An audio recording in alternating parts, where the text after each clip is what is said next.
नमस्कार, मी शरयू सुग्रीव कदम, जिल्हा परिषद प्राथमिक शाळा मलिकपेठ.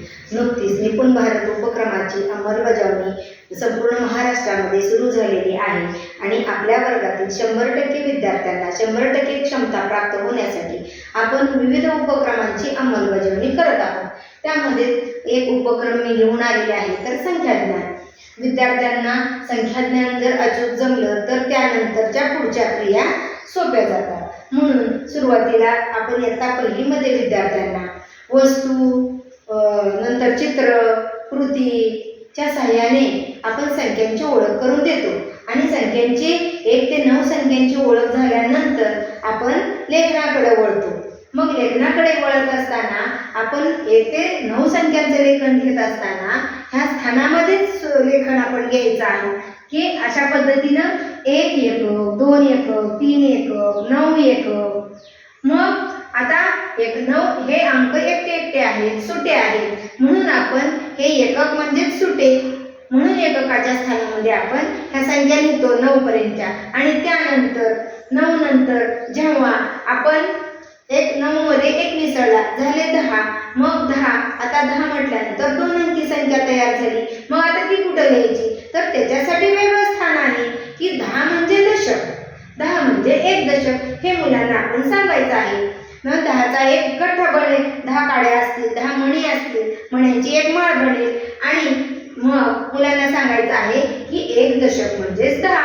मग 10चा एक गठ्ठा म्हणजेच 1 दशक, म्हणून दशकाच्या घरामध्ये 1 येईल, सुटे काही नाही, म्हणून एककाच्या घरामध्ये 0 येईल. अशा पद्धतीने 1 ते 9 संख्यांची लेखन झाल्यानंतर 10, मग 10ची ओळख झाली, त्यानंतर 11, 12 असं आपण 20 पर्यंत गेलो. 20 म्हणजेच दशकाचे 2 गठ्ठे, म्हणून दशकाच्या घरामध्ये 2 आणि एककाच्या घरामध्ये 0 येईल. अशा पद्धतीनं आपण 90 पर्यंत ज्यावेळी दशकाची ओळख करून विद्यार्थ्यांना देतो आणि त्यानंतर पुढचं आता 99 ही संख्या आपल्याला आता लिहायची आहे.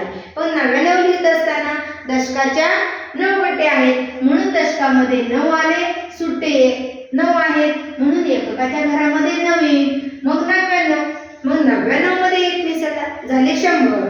आता 100 ही 3 अंकी संख्या झाली. मग आता 3 अंकी संख्या म्हटल्यावर लिहायचं कुठं, पण मुलांना सांगायचं आहे 100चं दुसरं नाव आहे शतक. 1 शतक म्हणजे 100, त्यालाच आपण 100 असं म्हणतो. मग त्यासाठी सुद्धा वेगळं स्थान आहे. मग 100ची एक माळ, 10चे 10 गठ्ठे एकत्र केले की 100चा एक गठ्ठा तयार होतो, म्हणजेच तिथं शतकाचा एक गठ्ठा झाला, म्हणजे 100 म्हणजे 1 शतक, म्हणून शतकाच्या घरामध्ये 1 येईल. दशक काही नाही, म्हणून दशकाच्या घरामध्ये 0 येईल. एककही काही नाही म्हणजेच 0 आहे, म्हणून एककाच्या घरामध्येही 0 येईल. अशा पद्धतीने 1 ते 100 संख्यांची ओळख, वाचन आणि लेखन झाल्यानंतर आपण विद्यार्थ्यांना पुढील संख्यांच्या वाचनाकडे वळायचं आहे. त्यापूर्वी आपण ह्या स्थानांची ओळख विद्यार्थ्यांना करून द्यायची आहे.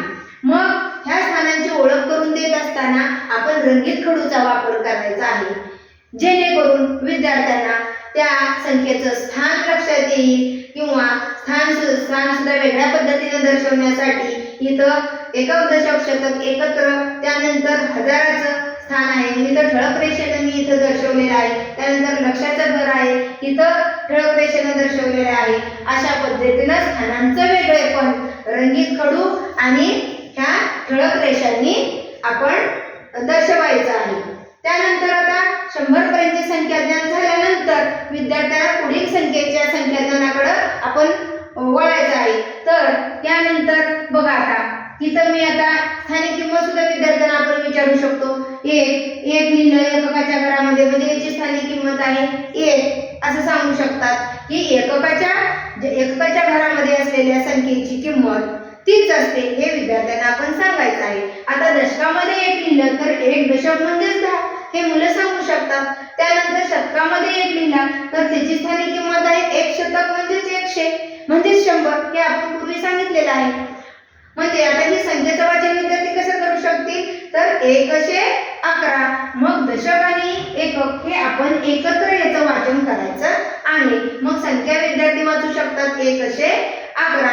त्यानंतर समजा पुढे मी आता पुढच्या स्थानाकडे वळूया आपण. इथे मी 1 वाढवला तर हे पुढचं स्थान आहे हजाराचं म्हणजेच सहस्र. मग त्या अगोदर काय करायचं आहे आपण एकक दशक शतक झाल्यानंतर आपण इथं स्वल्पविराम द्यायचा आहे की स्वल्पविराम दिल्यानंतर मुलं बरोबर स्थानांचं वेगळेपण मुलांना जाणवतं आणि संख्या वाचन करू शकतात 1111. त्यानंतर मी आता पुढे 1 वाढवला तर मुले संख्या वाचून करू शकतात की हे हजाराचे 2 स्थान आहेत, 1000 आणि दुसरं 10,000 म्हणजे दश म्हणजे 10,000. हे मुलांना सांगायचं आहे. मग हे 10,000 आणि हे 1000, 10 आणि 1 11,000 होती. म्हणजे हे सुद्धा हजाराच्या स्थानातील संख्या सुद्धा आपण जोडून वाचायची आहे. मुलं या संख्येचं वाचन करू शकतील की 11,111. अशा पद्धतीने आपण या संख्येचं अक्षरी लेखन सुद्धा करून घेऊ शकतो. आता ही मुलांनी समजा संख्या वाचली 111 तर ह्या संख्येचा आपण 111 असं अक्षरी लेखन सुद्धा विद्यार्थ्यांचं आपण करून घ्यायचं आहे 111. त्यानंतर समजा आता ह्या स्थानांची किंमत सुद्धा आपण विद्यार्थ्यांना विचारू शकतो. ते 1चं स्थान कोणतं आहे? शतक आहे. ह्या 1चं स्थान कोणतं आहे? दशक आहे. ह्या 1चं स्थान कोणतं आहे? एकक आहे. सगळीकडे मी 1च लिहिलेलं आहे परंतु त्या प्रत्येक 1चं स्थान वेगवेगळं आहे म्हणजे त्याची स्थानिक किंमत सुद्धा वेगळी आहे. हे मुलांना आपण सांगायचं आहे. मग आता ह्या 111 ह्या संख्येची स्थानिक किंमत आपण मुलांना सांगू शकतो की 111 ह्या संख्येची आपल्याला स्थानिक किंमत म्हणजे आपल्याला विस्तारित रूप मांडायचं आहे. तर आता ह्या पहिले 1 याचं स्थान आहे शतक म्हणजे 1ची स्थानिक किंमत आहे 100 अधिक त्यानंतर हे आहे दशक स्थान म्हणजे ह्याची किंमत आहे 1ची किंमत आहे 10 आणि अधिक ह्या शेवटचं 1 आहे ते एकक स्थानामध्ये आहे म्हणून ह्या 1ची किंमत आहे 1च. अशा पद्धतीने विस्तारित रूप मुलं मांडू शकतात. किंवा आता विस्तारित रूप मांडलं आपण 100 अधिक 10 अधिक 1 बरोबर.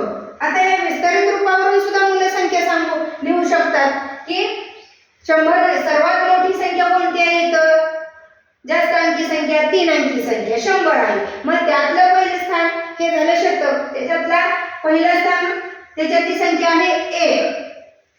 त्यानंतर दशक 2 अंकी संख्येकडे पाहायचं आहे तर दशक स्थानातील पहिला अंक आहे 1 आणि शेवटी आहे 1 अंकी संख्या. मग ही 1 अंकी संख्या इथे येईल. अशा पद्धतीनं विस्तारित मांडणीवरून सुद्धा संख्या विद्यार्थी लिहू शकतात.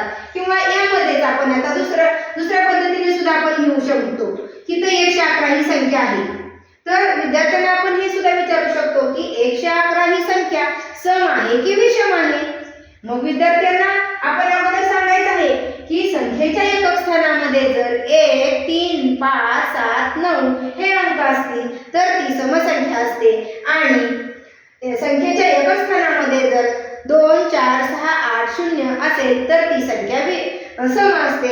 मग मुलांनी सांगू शकतात त्यांच्या एकक स्थानामध्ये 1 आहे म्हणून ही संख्या कशी आहे तर विषम आहे. त्यानंतर ह्याच या संख्येमध्ये अंकांची बेरीज सुद्धा आपण इथे विचारू शकतो. संख्येतील अंकांची बेरीज किती होईल? मग हे 111 या 3 अंकी संख्येतील अंकांची बेरीज किती होईल? तर मुलं बेरीज सुद्धा करू शकतात 1 अधिक 1 अधिक 1 म्हणजे ह्या संख्येतील अंकांची बेरीज किती येईल?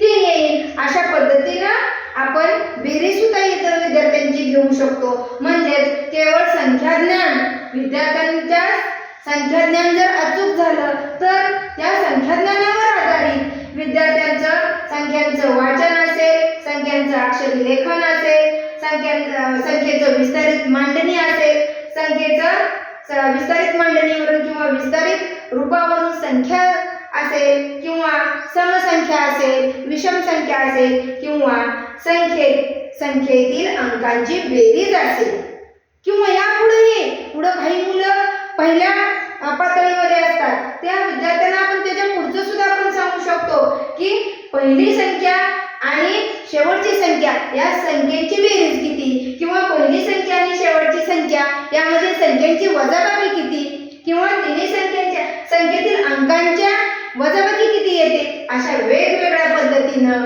आपण केवळ संख्याज्ञान जर मुलांचं अचूक असेल झालं तर त्यावर आधारित अशा वेगवेगळ्या पद्धतीनं आपण उदाहरणं घेऊ शकतो.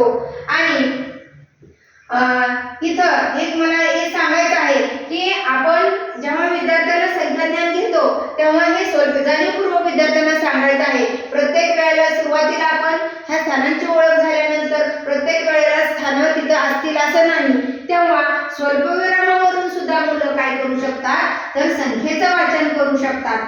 मग आपण मुलांना सांगायचं आहे की एक स्वल्पविराम, पहिला स्वल्पविराम आला की हजाराचं स्थानाचं वाचन करा, दुसरा स्वल्पविराम आला की लक्षाच्या स्थानाचं वाचन करा, तिसरा स्वल्पविराम आला की कोटीच्या स्थानाचं वाचन करा, आणि चौथा स्वल्पविराम आला की अब्जाचं स्थानाचं वाचन करा. अशा पद्धतीनं स्वल्पविरामाची सुद्धा जाणीव आपण विद्यार्थ्यांना करून द्यायची आहे की जेणेकरून विद्यार्थी संख्येचं वाचन करू शकतात, विस्तारित मांडणी करू शकतात, संख्या लेखन करू शकतात, त्याचं अक्षर लेखन असेल, त्याची स्थानिक किंमत असेल. अशा पद्धतीनं वेगवेगळ्या केवळ संख्याज्ञानावर आधारित विद्यार्थी वेगवेगळ्या पद्धतीचं ज्ञान मिळवू शकतात.